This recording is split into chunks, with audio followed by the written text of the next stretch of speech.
भगवान श्री कृष्ण के वंश में सब अंतर ध्यान हो गए। केवल अनिरुद्ध पुत्र वज्रनाभ जी, जिनको माथुर मंडल का राज्य प्राप्त हुआ, एक दिन परीक्षित जी मिलने आए। बहुत हृदय से अभिनंदन बंदन दोनों परस्पर किए। अभिमन्यु पुत्र परीक्षित और अनिरुद्ध पुत्र वज्रनाभ, ये दोनों महापुरुष ही हैं, दोनों भगवान के लाडिले हैं। गर्भ में परीक्षित जी का अत्यंत सौभाग्य कि भगवान का साक्षात्कार गर्भ में ही किया, और वज्रनाभ तो भगवान की गोद में ही खेले। पर वज्रनाभ जी को हृदय में चुभ रहा था कि ये ब्रजमंडल सब अंतर ध्यान हो चुके हैं, तो मैं किस पर राज्य करूं, यहां की प्रजा कहां चली गई। तब परीक्षित जी ने महामहिम त्रिकालज्ञ सर्वदर्शी सांडिल्य ऋषि को बुलाया और उनसे उपदेश दिलवाया। तब सांडिल्य ऋषि जी ने जो कल उपदेश किया सुना था, सांडिल्य ऋषि ने कहा, भगवान की कृपा से तुम्हारे हृदय में यहां की दिव्य लीला स्थली स्फुरित हो जाएगी। भगवान श्री कृष्ण ने जहां जैसी लीला की है उसके अनुसार उस स्थान का नाम रखकर तुम अनेकों गांव बसाओ और इस प्रकार दिव्य ब्रज भूमि का भली भांत सेवन करते रहो। गोवर्धन, दीर्घपुर, डींग, मथुरा, महावन गोकुल, नंदीग्राम नंदगांव, बृहत्सानु बरसाना, यहां तुम्हें अपनी छावनी बनवानी चाहिए। उन स्थानों में रहकर भगवान की लीला के स्थल, नदी, पर्वत, घाटी, सरोवर और कुंड तथा कुंजवन आदि का सेवन करते रहना चाहिए। ऐसा करने से तुम्हारे राज्य में प्रजा बहुत ही संपन्न होगी और तुम भी अत्यंत प्रसन्न रहोगे। ध्यान रखो, ये ब्रजभूमि 84 को सच्चिदानंदमयी है, अतः तुम्हें प्रयत्न पूर्वक इस ब्रजभूमि का ही सेवन करना चाहिए। मैं आशीर्वाद देता हूं, मेरी कृपा से भगवान की लीला के जितने भी स्थल हैं सबकी तुम्हें ठीक ठीक पहचान हो जाएगी। वज्रनाभ, इस ब्रजभूमि का सेवन करते रहने से तुम्हें किसी दिन महात्मा उद्धव जी मिल जाएंगे, फिर तो अपनी माताओं सहित तुम उन्हीं से इस ब्रजभूमि का तथा भगवान की लीला का रहस्य भी जान लोगे। मुनिवर सांडल्य जी उन दोनों को इस प्रकार समझा बुझाकर भगवान श्री कृष्ण का स्मरण करते हुए अपने आश्रम चले गए। उनकी बातें सुनकर राजा परीक्षित और वज्रनाभ दोनों बहुत प्रसन्न हुए। शौनकादि ऋषियों ने सूत जी से पूछा कि अब ये बतलाइए कि परीक्षित और वज्रनाभ को जब इस प्रकार आदेश देकर सांडिल्य मुनि अपने आश्रम को लौट गए तो उन दोनों राजाओं ने कैसे कैसे और कौन कौन सा काम किया। सूत जी कहने लगे, तदनंतर महाराज परीक्षित इंद्रप्रस्थ से दिल्ली, जिसे इंद्रप्रस्थ कहते हैं उसे अब दिल्ली कहते हैं, हजारों बड़े बड़े सेठों को बुलवाकर मथुरा में रहने की जगह दी। इनके अतिरिक्त सम्राट परीक्षित ने मथुरा मंडल के ब्राह्मणों तथा प्राचीन वानरों को, जो भगवान के बड़े ही प्रेमी थे, और यथा योग्य सबको वास दिया। पशु पक्षियों की सब व्यवस्था की।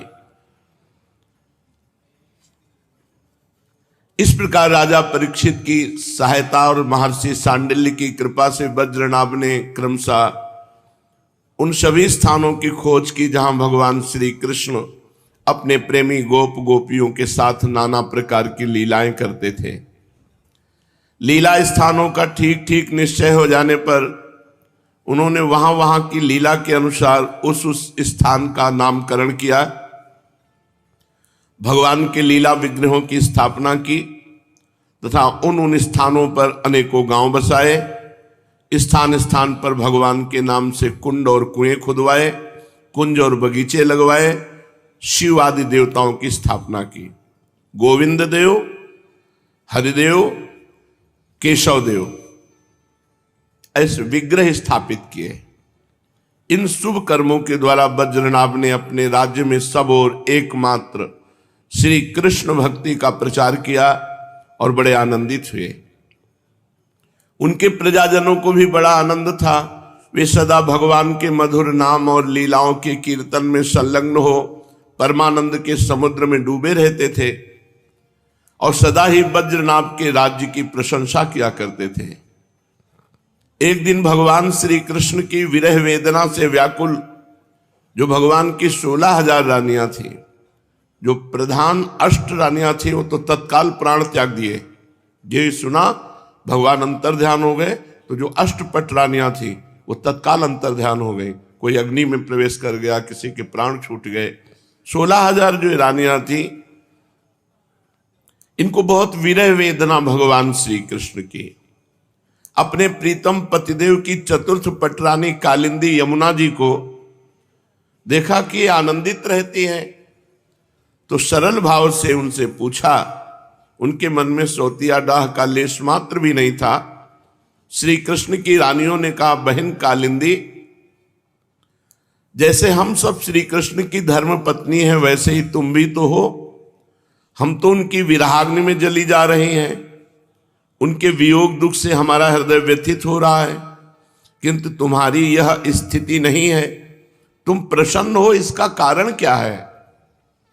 कल्याणी, कुछ तो बताओ सही।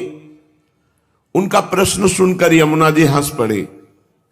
साथ ही ये सोचकर कि मेरे प्रीतम की पत्नी होने के कारण ये भी मेरी ही बहनें हैं, पिघल गई। उनका हृदय दया से द्रवित हो उठा। अतः वे इस प्रकार कहने लगी।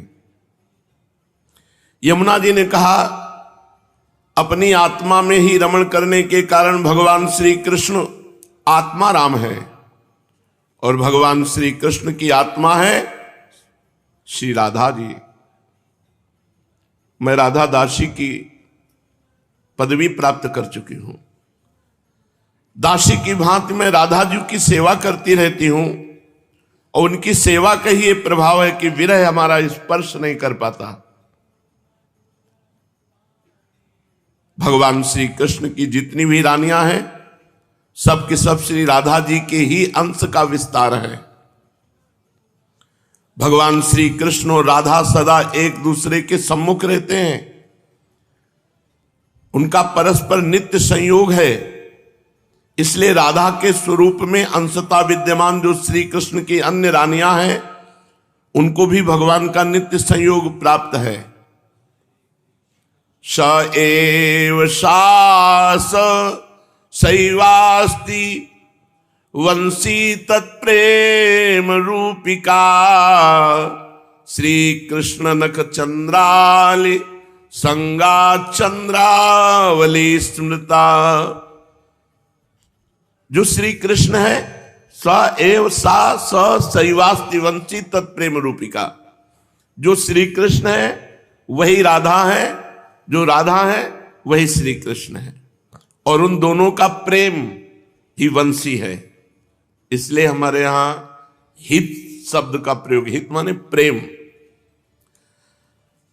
राधा की प्यारी सखी श्री कृष्ण चरणों के नख रूपी चंद्रमाओं की सेवा में आसक्त रहने के कारण ही चंद्रावली नाम से कही जाती है।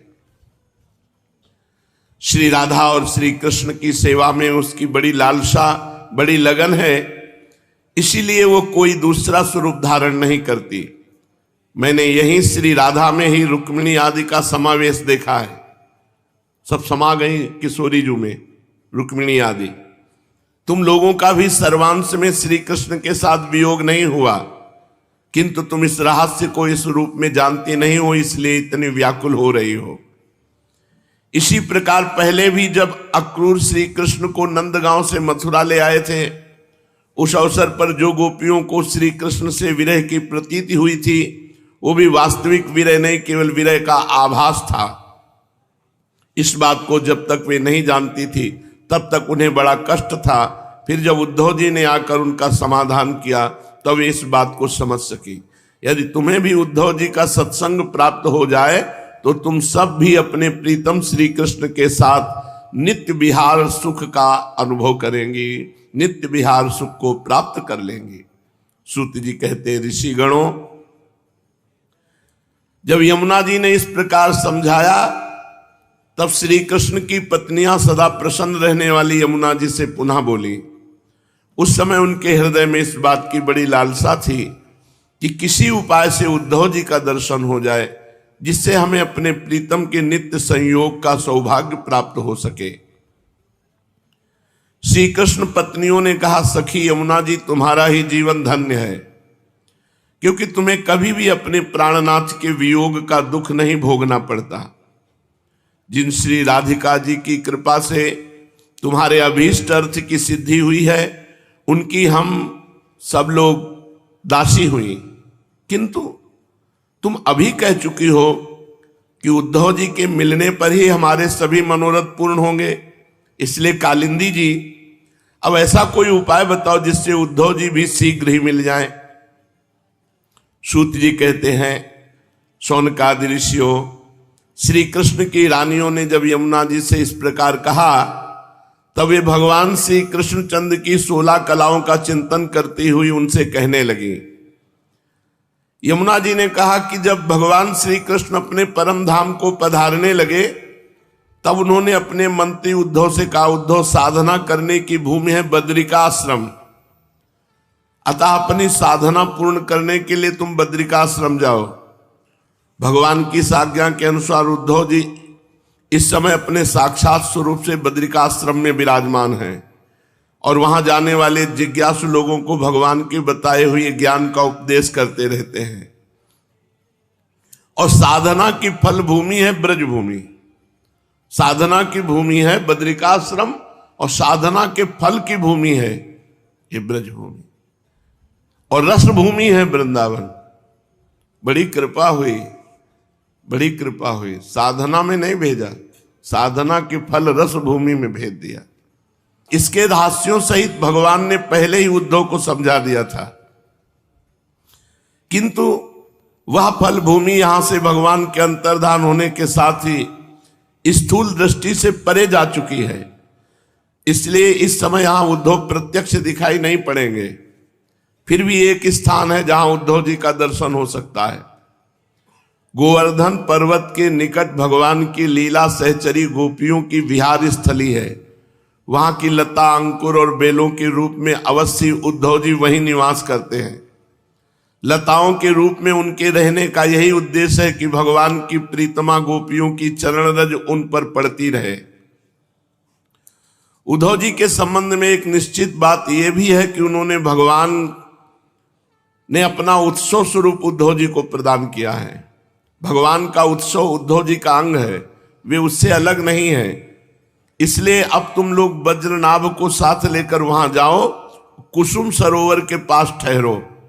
भगवत भक्तों की मंडली एकत्र करके वीणा, वेणु और मृदंग आदि बाजों के साथ भगवान के नाम और लीलाओं के कीर्तन, भगवत संबंधी काव्य कथाओं के श्रवण तथा भगवत गुणगान से युक्त सरस संगीतों द्वारा महान उत्सव प्रारंभ करो। इस प्रकार जब उस महान उत्सव का विस्तार होगा तब निश्चय है कि वहां उद्धव जी प्रकट हो जाएंगे, उनका दर्शन मिलेगा और वे ही भली भांति तुम सब लोगों के मनोरथ पूर्ण करेंगे।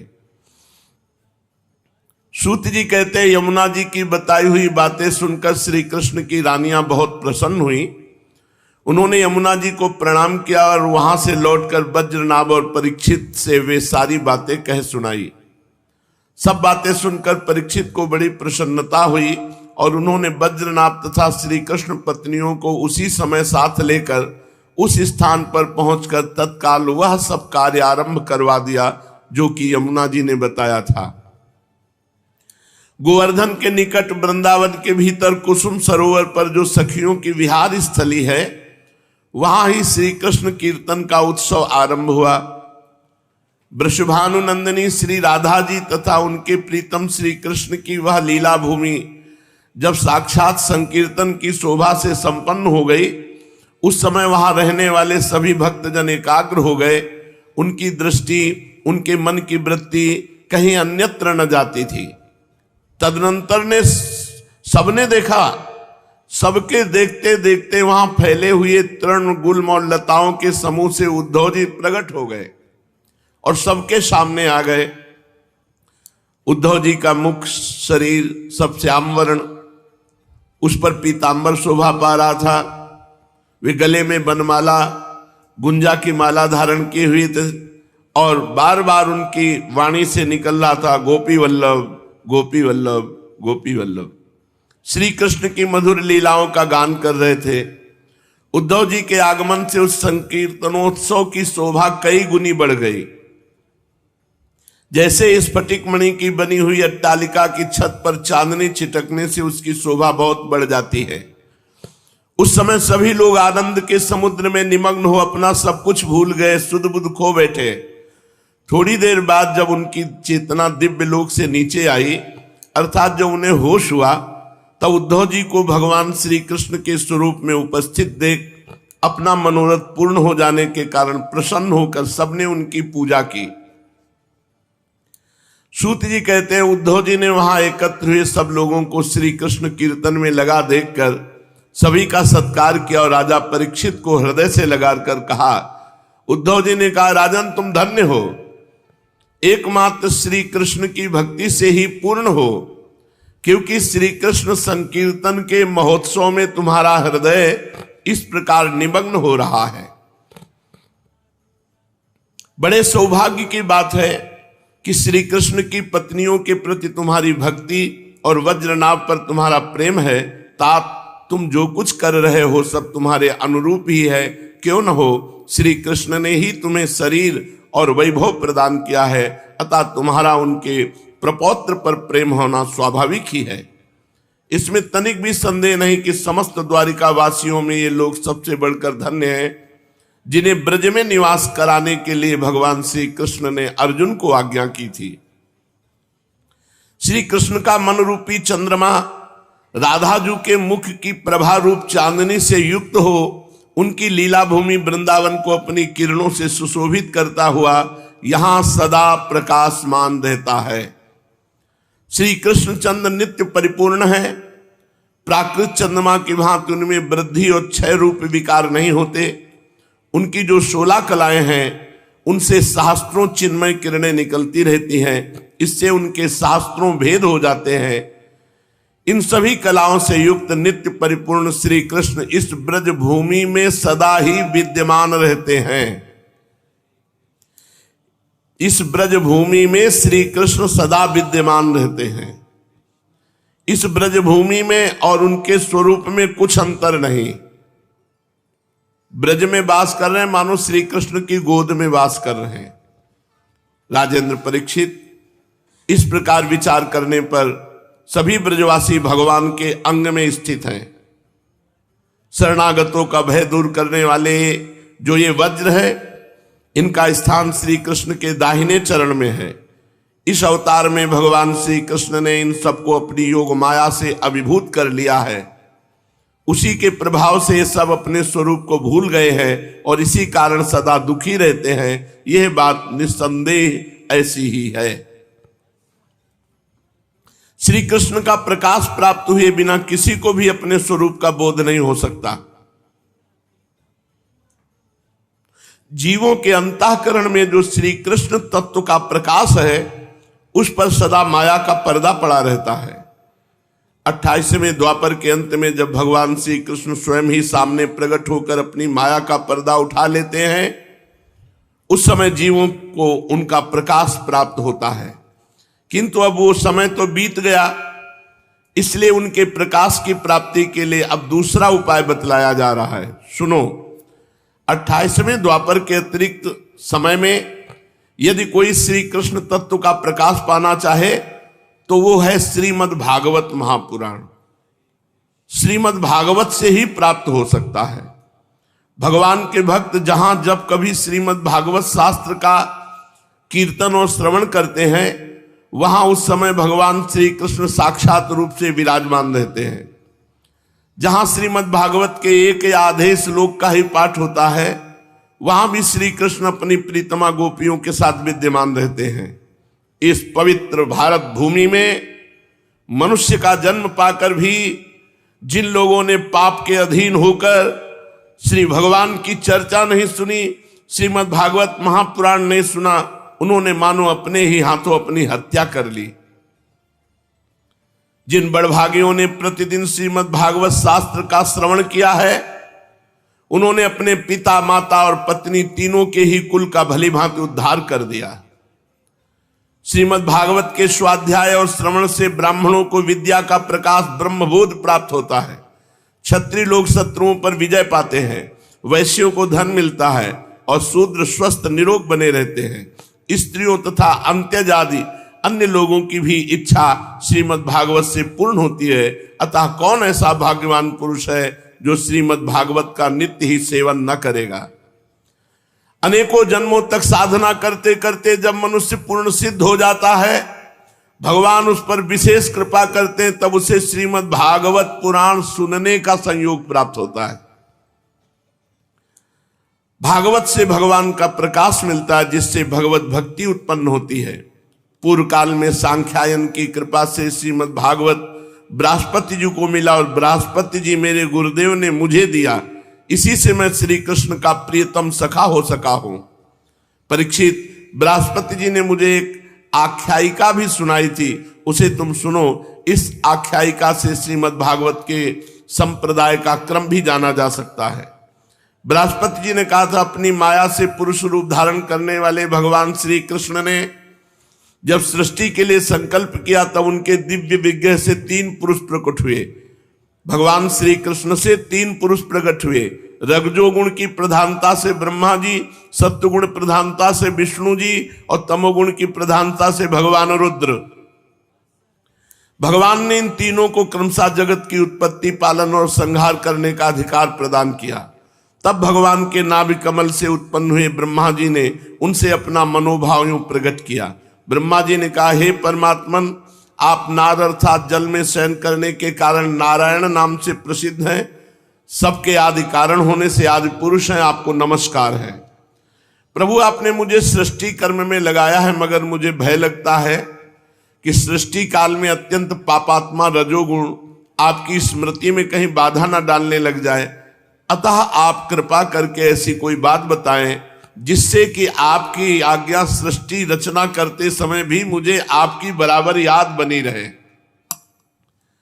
बृहस्पति जी कहते, जब ब्रह्मा जी ने ऐसी प्रार्थना की, तब पूर्व काल में भगवान ने उन्हें श्रीमद् भागवत का उपदेश देकर कहा, ब्रह्मन, तुम अपने मनोरथ की सिद्धि के लिए सदा ही इसका सेवन करते रहो।